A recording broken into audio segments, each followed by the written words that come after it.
ጌታ በተሰቀለ ጊዜ መስቀል ላይ 7 ቃላት ተናግሯል። የዚህ ወንበዴ ልቡ የተሰበረው ጌታ ሆይ ጥላህን አሳርፈህበት ሳይሆን አይቀርም ይላል። ወንበዴ እኮ አይመስልም። ደሞ ጸሎቱ የነፍስ ነው የሥጋ አይደል። ይህ ወንበዴ በዚች ንግግሩ ብቻ ነው ወይ የገባው? ይህ ወንበዴ ጸለ ጌታ ሆይ በመንግስት በመጣህ ጊዜ ምን በለኝ አስበኝ። ክርስቶስ እዛው ነው ይቅርታ ያደረገው። የሚያደርጉትን አያውቁምና ይቅር በላቸው ሲል እዛው እያመመው ነው። ጌታ በተሰቀለ ጊዜ መስቀል ላይ 7 ቃላት ተናግሯል። የመጀመሪያው ቃል ምንድነው? አባት ሆይ የሚያደርጉትን አያውቁምና ይቅር በላቸው። ይገርማቸዋል። ክርስቶስ የሚያደርጉትን አያውቁምና ይቅር በላቸው ያለው ገና መስቀል ላይ ያለ ነው። ከኔ ጋር ናችሁ? አዎ፣ ገና ሚስማሩ ከእጁ ሳይወጣ። አሁን ከዚህ ጉባኤ ስትወጡ ምእመናን፣ እዚሁ ጉባኤ ላይ ቆይታችሁ ስትወጡ አንድ ሰው እግራችሁን ቢረግጣችሁ ወይ ይቅርታ ቢል ትቀበላላችሁ? አትቀበሉ? ትቀበላላችሁ። ግን እግራችሁን ረግጦ ጭፍልቅ አድርጎ እያሸ ይቅርታ ቢላችሁስ ትቀበላላችሁ? መጀመሪያ እግርን ከእግሬ ላይ ምን በል አንሳ። ክርስቶስ እኮ ሚስማሩ ከእጁ አልወጣም። ገና እኮ የሾህ አክሊሉ ልቡ ድረስ ይሰማዋል። እያመመው ነው። የሚያደርጉትን አያውቁምና እኛ እኮ ይቅርታ ካረግን እንኳን ካለፈ በኋላ ነው። የዛሬ 10 ዓመት ምናምን የተበደለውን ነገር መቼስ ትቼልሻለሁ እንላለን። እሱንም አንልም። በእውነት የወጋ ቢረሳ ይኸው ታውቁታላችሁ። ሲቆይ የረሳው ልጅ መሰለሽ እንዴ ነው የምንለው። ተወግቶ የረሳው ማ ብቻ ነው? ክርስቶስ ገና ሚስማሩ ከእጁ ሳይወጣ የሚያደርጉትን አያውቁ። አሁን እዚህ መካከል ይህን ትምህርት የምትሰሙ ሰዎች ሰው ይቅርታ ማድረግ እንዳለበት ታምናላችሁ፣ እናምናለን።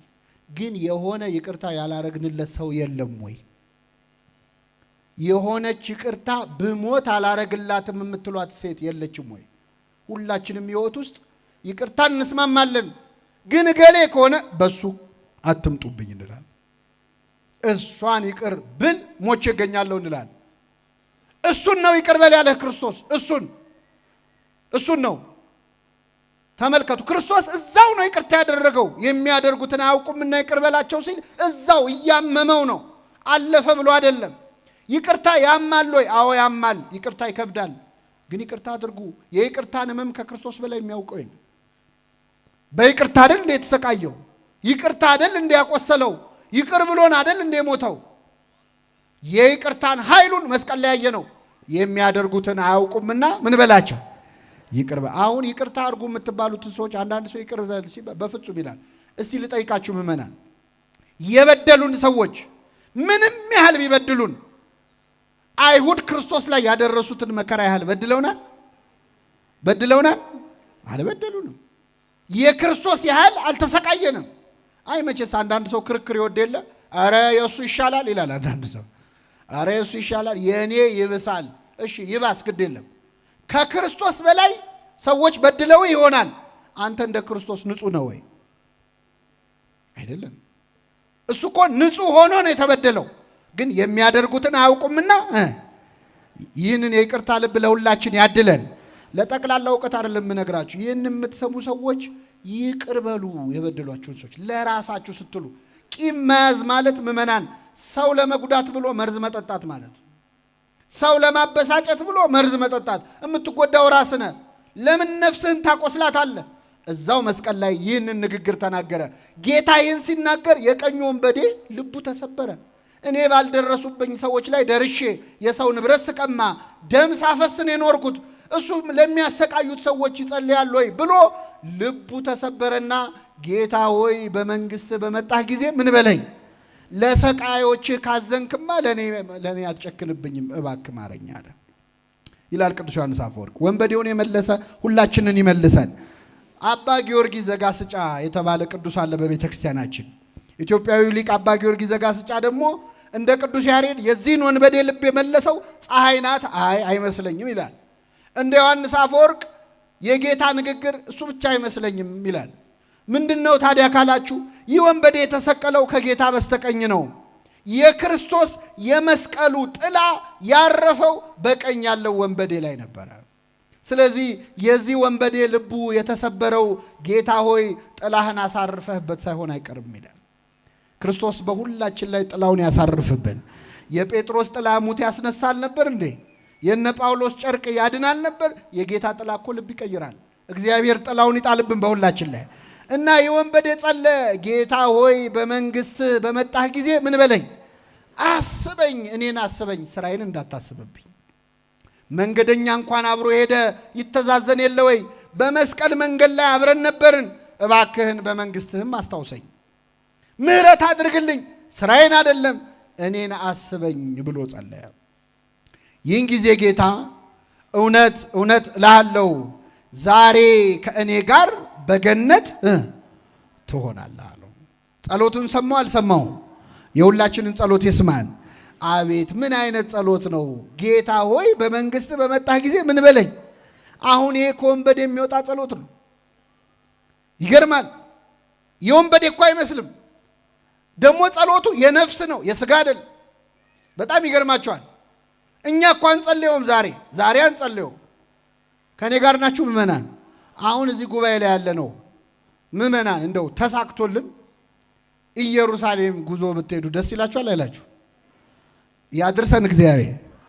አሁን ኢየሩሳሌም እንደው በአንድ በትልቅ አውሮፕላን እዚህ ያለው ምእመን በሙሉ ተሳፍሮ በአውሮፕላኑ እየሄደ እያለ አያድርገውና ምሳሌ ነው አይዟችሁ፣ አያድርገውና አውሮፕላኑ ከአብራሪዎቹ ቁጥጥር ውጪ ሆኖ እንደው እየበረረ ወደ መሬት መምዘግዘግ ቢጀምር ሁላችንም እንጮሃለን። ወደ ማን? ባህር ውስጥ ገባ። ባህር ውስጥ ገባ፣ መስጠም ጀመረ። እንጮሃለን። ወደ ማን? ምን አርግ ብለን? አድነን። ግን አልተሳካም። ውሃው አንገታችን ጋር ደረሰ። አሁን ልንሞት ትንሽ ደቂቃ ነው የቀረን። እንጮሃለን። ወደ ማን? ምን አርገን ብለን? እንደው አንድ ሰው እንኳን በመንግስት አስበኝ አይልም። እንደው አንድ ሰው እባክህ እንደው ነፍሴን አደራ አይልም። ሁላችንም ሐሳባችን ከዛች ባህር ወጥቶ ኑሯችንን ለመቀጠል ነው። ልመናችን እኮ ጊዜያዊ ነው ምእመናን። የቀኝ ወንበዴ አይደለንም እኛ፣ የግራው ወንበዴ ነው። ወንበድናችን ላይ ችግር የለም፣ ሁላችንም ወንበዴዎች ነን። ግን የቀኙ አይደለንም። የቀኙ ጌታ ወይ በመንግስት በመጣ ጊዜ ምን በለኝ። የግራው ግን አንተ ክርስቶስ ከሆንክ ራስህንም እኛንም። አሁን እኛ የግራው ነን የቀኙ ነን? የግራው ነን። እግዚአብሔር የቀኙ ያድርገን። ልመናችን ምድራዊ ጊዜያዊ። ስለት ሲነገር አትሰሙ? በእርግጥ ስለት ሰው ለፈለገው መሳል ይችላል። ግን ስለቶቻችን በሙሉ እኮ ምድራዊ ናቸው። ስራ የለኝም ነበር ስራ ስለሰጠኝ፣ ትምህርቴን ማለፍ ፈልጌ ነበር ስላለፉ፣ ውጭ ሀገር ልሄድ ቪዛ ስለተመታል። እንደው አንድ ሰው ለነፍሱ አይሳልም። ለንስሐ አብቃይ ብዬ ነበረ ንስሐ ስለገባው፣ ስጋውን ደሙን ስለተቀበልኩ፣ እንደው ምላሴ ኃይለኛ ሆኖ ከሰው ያጣላይ ነበር ምላሴን ዝጋልኝ ብየው አፌን ስለዘጋልኝ የሚል ስለት ሰምታችኋል? የለም። እንደው ለነፍሳችን ለመሳል ያብቃን። ይህ ወንበዴ ግን ጌታ ሆይ በመንግስት በመጣ ጊዜ ምን በለኝ። አስቀድማችሁ ጽድቁንና መንግስቱን ፈልጉ፣ ሌላ ሁሉ ይጨመርላችሁ። አባታችን ሆይ በሰማያት የምትኖር ስምህ መንግስትህ። አያችሁ፣ መጀመሪያ የምንለምነው መንግስት ነው። ፈቃድ በሰማይ እንደሆነች እንዲሁም ከዛስ የዕለት እንጀራችን ስጠን። አያችሁ፣ እግዚአብሔር የሚፈልገው ጸሎት እንዲህ ነው። እኛ ብንሆን አሁን አባታችን የዕለት እንጀራችን ስጠን ብለን ነው የምንጀምረው። እግዚአብሔር ግን መጀመሪያ መንግስቱን እሹ ነው የሚለው። በኋላ ይደርሳል የእንጀራው ነገር፣ የስጋው ነገር በኋላ ይደርሳል። ይህ ወንበዴ የጸለየውን ጸሎት ለመጸለይ ሁላችን ያብቃል። ጸሎቱን ሰምቶ ክርስቶስ ምን አለው? እውነት እውነት እልሃለሁ ዛሬ ከኔ ጋር በገነት ትሆናለህ አለው። ይህ ሰውዬ ገነት ገባ። ይገርማቸዋል። ዛሬ ከኔ ጋር በገነት ትሆናለህ። እንዴት ገባ? እኔ ወደ ሰውየው ሳልመጣ በፊት እንዴት ገነት ሊገባ ይችላል? እድሜው ሙሉ ወንበዴ ሆኖ ከርሞ ባለቀ ሰዓት ነው የለመነው። የለመነው ልመናና የተሰጠው መልስ ራሱ ይለያያል። እሱን ነግራቸዋል። ይህ ወንበዴ በዚች ንግግሩ ብቻ ነው ወይ የገባው? በቃሉ ብቻ ጌታ ሆይ በመንግስት በመጣ ጊዜ አስበኝ ስላለ ነው። አንዳንድ ሰዎች እንደውም ስራ አያስፈልግም በጎ ስራ የሚሉ ሰዎች እችን ለመጥቀስ ይሞክራል። ግን የወንበዴ ይገርማቸዋል። ልመና ብቻ አይደለም ያቀረበው። ከፍ ብዬ ላንብብላችሁ። በግራና በቀኝ ተሰቅለው የነበሩት ይሰድቡት ነበረ። በግራ ያለው አንተ ክርስቶስ ከሆንክ ራስህንም እኛንም ምን በል አድን ብሎ ሰደበው። ይህን ጊዜ በቀኝ ያለው ምን አለ? ጓደኛውን ገሰጸው። ምን አለ? አንተ በዚህ ፍርድ ውስጥ እያለ እግዚአብሔርን አትፈራውም ምን አለ። የመጀመሪያው የዚህ ወንበዴ መልካም ስራ እዛው መስቀል ላይ የተሰራ ስራ ማለት የመጀመሪያው መልካም ስራው ጓደኛውን መምከሩ ነው። እዚህ ፍርድ ላይ ሆነ እግዚአብሔርን አትፈራውም ወይ? ፍራው። ከዚህ በላይ ምን ስብከት አለ? የጥበብ መጀመሪያ በቃ ጓደኛውን መከራያችሁ። አሁን ብዙዎቻችን እዚህ መሃል ብዙ ወጣቶች አላችሁ። ወጣቶች አብረን ኃጢአት እንሰራለን፣ አብረን ግን ንስሐ አንገባም። አብረን እንወድቃለን፣ አብረን ግን አንነሳም።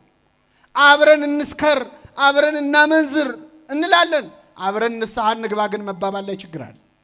ይህ ወንበዴ ብቻውን አይደለም ሊድን የሞከረው፣ ጓደኛውን መከረ። አንተ በዚህ ፍርድ ላይ ያለ እግዚአብሔርን አትፈራውም ምን አለ። አንድ በሉ። ሁለት ከዚያ ምን አለ? እኛስ በሚገባ ተፈርዶብናል አለ። ምን ማለት ነው? በመስቀል ላይ ለመሞት የሚያበቃ ኃጢአትን ምን ብለናል? ሰርተናል። ተናዘዘ ኃጢአቱን። አያችሁ፣ ጊዜው ስለማይበቃ ኃጢአቱን ለመዘርዘር በአጭር ቋንቋ ለተረገመው የመስቀል ሞት የሚያበቃ ኃጢአትን ምን ብለናል? ሰርተናል አለ። ስለዚህ አንድ ጓደኛውን መከረ፣ ሁለተኛ ንስሐ ገባ። ለመስቀል የሚያበቃ ኃጢአትን ምን ብለናል ብሎ ሰርተናል። ሶስተኛ ይህ ግን ክፋትን አላደረገም። እስኪ በሉ ይህ ግን ክፋትን አላደረገም። ለማን ነው እየመሰከረ ያለው? ለክርስቶስ። ምንም ክፋት አላደረገም አለ። ዓርብ ዕለት እስቲ ለክርስቶስ መጥቶ ምንም ክፋት አላደረገም ብሎ የመሰከረ አንድ ሰው አለ? የለም። በዋለበት የዋሉ ባደረበት ያደሩ ሐዋርያቱ ከዮሐንስ በስተቀር እግሬ አውጪኝ ብለው ብን ብለው ጠፍተዋል። ብቻውን ነው ክርስቶስ። ማን መሰከረለት? አይናቸውን ያበራላቸው ሰዎች አይናችንን አበራው እንጂ ምን አጠፋ አላሉም። ያቺ ደም ይፈሳት የነበረች ሴት 12 ዓመት የልብሱን ጫፍ ነክታ ደሟ ቀጥ ያለው ደሜን ቀጥ አረገው እንጂ ምን አጠፋ አትንኩት አላለች። 5000 ሕዝብ አሳና እንጀራ በርክቶ ሲበላ ጥርቅ አድርገው የበሉት ሰዎች አበላን እንጂ ምን አጠፋ አላሉ። ካልጋ ቁራኛ ከደዌ ዳኛ ከ38 ዓመት በሽታ ያስነሳው ሰውዬ እንኳን አልመሰከረለትም። እንዲያውም በጥፊ መቶታል። ይገርማቸዋል። በዛሬው ምሽት ጌታ በሊቀ ካህናቱ ሸንጎ ውስጥ እየተመረመረ እያለ ሊቀ ካህናቱ ሲጠይቀው ክርስቶስ መለሰ። ሲመልስ እዛ ከቆሙ ሰዎች አንዱ መጣና ክርስቶስን እንዴት ለሊቀ ካህናቱ ትመልሳለህ ብሎ በጥፊ መታው ይላል። ሲመታው ክርስቶስ ምን አለ? ለምን ትመታኛለህ አለ። እስኪ በሉ ለምን? ክርስቶስ ያ ሁሉ ጅራፍ ሲወርድበት ለምን ትመቱኛላችሁ ብሏል? ሲቸነከር ለምን ትቸነክሩኛላችሁ ብሏል? አላለም። ይህ ሰውዬ ግን ሲመታው ምን አለ?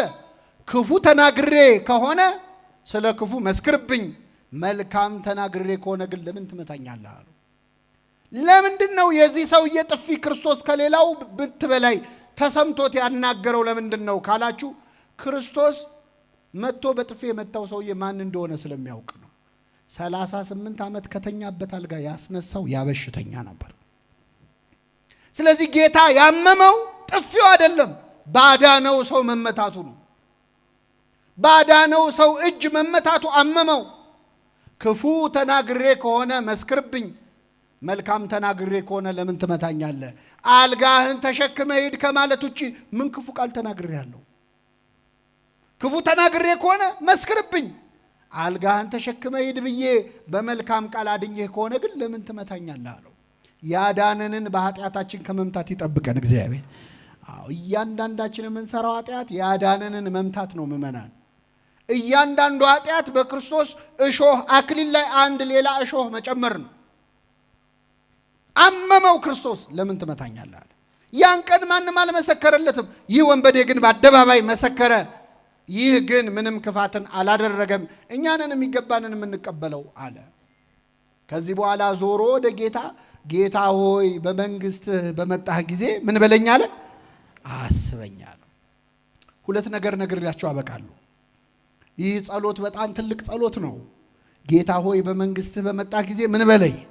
ቤተ ክርስቲያናችን ይህን ጸሎት ቅዳሴ ላይ ከታው ተዘከረን እግዚኦ በውስተ መንግስትከ፣ አቤቱ በመንግስትህ በመጣህ ጊዜ ምን በለን።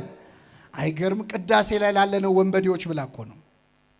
ቅዳሴ ላይ ላለነው ወንበዴዎች ብላ ይህንን ጸሎት አመጣችሁ። ይህንን ወንበዴ ያሰበ አምላክ ሁላችንን ያስበን። በመንግስት በመጣ ጊዜ አስበኝ ሲል ክርስቶስ ምን መለሰለት? እውነት እውነት እልሃለሁ ዛሬ ከእኔ ጋር በገነት ትሆናለህ። መቼ? ጥያቄውና መልሱ ይለያያል። ወንበዴ ያለው ምንድን ነው? ጌታ ሆይ ሙታንን አስነስተ ሁሉ ለፍርድ ሲቆም ልትፈርድ ስትመጣ ያኔ እኔን አስበኝ ያለው። ክርስቶስ ምን መለሰለት? እሺ ዳግም ልፈርድ ስመጣ አስብሃለሁ አላለው።